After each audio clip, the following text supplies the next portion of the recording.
या IPLचा पहिला super over Lucknow versus KKR या मॅच मध्ये होतो. बघा विषय असा झाला, KKRची बॅटिंग राहते. स्टार्टिंग चांगली होत नाही. KKR कडून दोनच प्लेअर असे राहतात की जे रन्स मारतात. त्यामध्ये पहिलं नाव म्हणजे कॅमरून ग्रीन 21 बॉलामध्ये 34 रन आणि दुसरं नाव म्हणजे रिंकू सिंग 51 बॉलामध्ये 83 रन. भावाचे ते फिनिशिंग टचेस. विश्वावर दिग्विजय सिंग लाठी टाकायला लागतो. त्याच्यावर कंटिन्यू 4 छक्के मारतो आणि आपल्याला त्या 5 छक्क्याची आठवण देऊन देतो जे GT विरुद्ध मारले राहते, जिथून रिंकू सिंग फेमस झाला होता. अशा प्रकारे लखनौ समोर 150 प्लसचं टार्गेट सेट होते आणि लखनौ बॅटिंगसाठी येतो. टार्गेट राहते इन अंडर कंट्रोल. असं वाटते मॅच 15-16 ओव्हरामध्ये कंप्लीट होऊन जाईल, पण ते सुरुवात अशी करतात की मॅच 20व्या ओव्हरापर्यंत जातेच.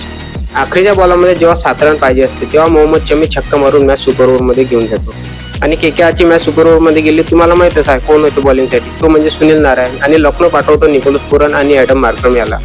सुनील नारायण पहिला बॉल टाकतो, त्याच्यामध्ये दंडी उडून जाते निकोलस पुरन.